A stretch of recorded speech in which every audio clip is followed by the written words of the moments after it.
अस्सलाम वालेकुम। ताज़ा ख़बर ये है कि अक़वाम मुत्तहिदा में एक दफ़ा फिर भारत के मुंह पर जन्नाटेदार थप्पड़ रसीद हुआ है।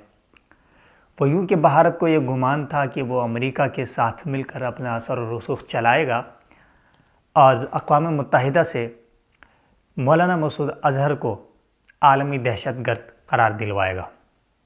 मगर बात यह है कि कहते हैं दोस्त का दुश्मन दुश्मन और दुश्मन का दोस्त जो है वो भी दुश्मन होता है।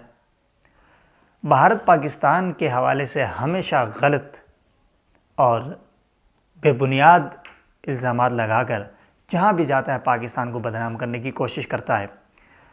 पुलवामा में एक अटैक हुआ, कश्मीरी मकामी लड़के ने किया और उसके बाद भारत ने एक ढोंग रचाया पाकिस्तान में सर्जिकल स्ट्राइक का, और फिर पाकिस्तान ने ऐसा जवाबी वार किया कि पूरी दुनिया में भारत की सुबकी हुई।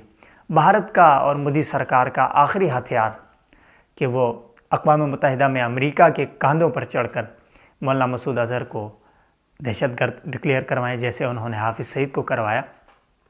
तो अमेरिका ने भारत का बड़ा साथ दिया। आज अक़वाम मुत्तहिदा में भारत और अमेरिका की जानिब से मौलाना मसूद अज़हर को आलमी दहशतगर्द करार देने की करारदाद पेश की गई, जिसे चाइना ने वीटो कर दिया।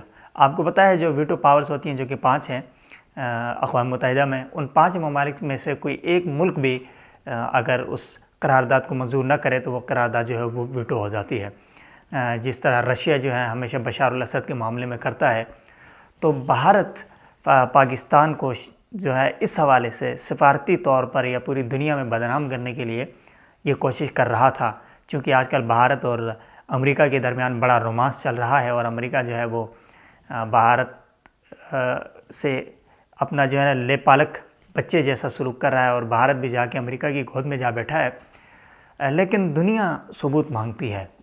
अक़वाम मुत्तहिदा का ये जो फ़ैसला है, इसको आप 2 तरह से देख सकते हैं, जो या मैं देखता हूँ। वो ये कि एक तो पाकिस्तान और चाइना की जो आपस में कोलैबोरेशन है, CPEC है, तो मैं तो इसे एक CPEC का एक मौजज़ा भी कहूँगा और कहूँगा ई सआदत बज़ोर CPEC अस्त कि मसूद अज़हर साहब जो हैं उनको दहशतगर्द करार नहीं दिया गया। लेकिन बात यह है कि पाकिस्तान ने भारत को यह ऑफ़र की कि वो जो पाकिस्तान के ऊपर इल्ज़ामात लगा रहा है उसके हवाले से वो सबूत पेश करे। हाफिज़ सईद को दहशतगर्द करार दिलवाया अमेरिका के सहारे, और अब मसूद अज़हर को चौथी दफ़ा दहशतगर्द करार दिलाने की कोशिश नाकाम हो गई है।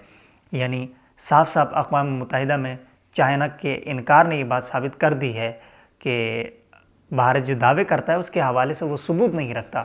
लेकिन इसका मतलब ये होगा कि कोई भी उठ के किसी को नापसंद करता है तो उसको जो है वो दहशतगर्द करार देंगे। भारत को जो सुबकी का इस वक्त सामना करना पड़ रहा है, उसके बाद मेरे ख़्याल में भारतीय मीडिया की जो सूरत हाल होगी वो मज़ीद जो है वो तमाशे का एक मैदान होगा, और वो उसी तरह से एक जाली मवाद पेश करेंगे जिस तरह ये आजकल उल्टी सीधी जो है ना वो फ़ोन कॉल्स जो कि इंडियन लहजे में ख़ुद ही डब करके पेश करते हैं। तो मेरे ख़्याल में मसूद अज़हर, हाफिज़ सईद और इस तरह की दीगर ऐसी तंजीमें हैं जिनका एटलीस्ट दहशतगर्दी के हवाले से रिकॉर्ड नहीं है। बात जो सच्ची है, ये जिहादी तंजीमें चलाते थे, इनको कलअदम करार दिया गया। अब पाकिस्तान के अंदर ये लोग मौजूद भी हैं, लेकिन पाकिस्तान के अंदर इनका कोई ऐसा बंदा दहशतगर्दी की कार्रवाई में मुलव्वस नहीं है। जहाँ तक कश्मीर की बात है तो कश्मीर में फ्रीडम फाइटर्स हैं, मकामी लड़के लड़ते हैं, वो लोग भारत के मजालिम से तंग हैं। भारत उनके ऊपर जुर्म और जबर करता है और उन्हें इतना सताता है कि वो लोग इस हद तक चले जाते हैं कि फिर वो सुसाइड बॉम्बिंग जो है वहाँ तक अटैम्प्ट कर जाते हैं।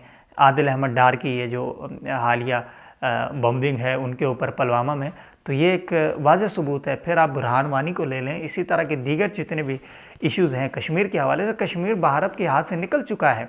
अब भारत चीखता चिल्लाता है कि भाई हमारे ऊपर दहशतगर्दी हो रही है, तो तुम जो फ़ौज को लेकर वहाँ पे दहशतगर्दी कर रहे हो, वहाँ की आबादी से ज़्यादा फ़ौज तुमने वहाँ पर 6 लाख की तादाद में रखी हुई है, तो तुम क्या तवक्को रखते हो कि जिनकी माँ बहनों को बेआबरू करते हो, उनकी इस्मत दरियाँ करते हो, उन्हें कत्ल करते हो, तो वो तुम्हें फूल तो नहीं पेश कर सकते।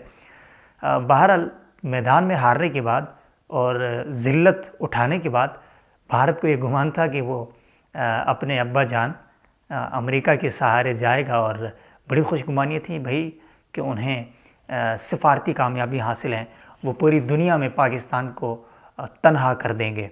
तो आज पूरी दुनिया ने देख लिया कि तनहा कौन है। मोदी साहब, दुनिया सबूत मांगती है और आपको सबूत बॉलीवुड की स्क्रीन पर नहीं या भारतीय मीडिया के ऊपर जो एक जोकर्स हैं उनके ज़रिए नहीं, बल्कि ठोस शवाहिद देने पड़ते हैं। सॉलिड एविडेंस जिसको कहते हैं, वो आप पेश करेंगे तो तभी आपकी बात के अंदर कुछ वज़न होगा। वरना तो आपको भी लोग दहशतगर्द कहते हैं, आप हैं भी दहशतगर्द। गुजरात में अहमदाबाद में जो मुसलमानों का कत्लेआम आपने किया, जब आपकी वजारत आलिया वहाँ पर थी, आप वहाँ के सीएम थे, और फिर आरएसएस के ज़रिए, बीजेपी के ज़रिए जो आज भी वहाँ पर मजालिम हो रहे हैं, हमारी नज़र में तो आप भी दहशतगर्द हैं। फिर पाकिस्तान को भी यह हक़ हासिल होना चाहिए कि वो अक़वाम मुत्तहिदा में मोदी को आलमी दहशतगर्द और भारत को एक टेररिस्ट स्टेट जो है वो डिक्लेयर करवाए। तो अगर यही तरतीब चली तो इसी तरह होगा। लेकिन अगर आप एक मंतकी अंजाम चाहते हैं, तो लॉजिकल एविडेंस आप रखते हैं, जो ठोस सबूत आपके पास हों, तो फिर आपको कहीं भी सुबकी उठानी नहीं पड़ती। वरना जहाँ पर भी जाएंगे ज़िल्लतें जो है वो आपका मुकद्दर है।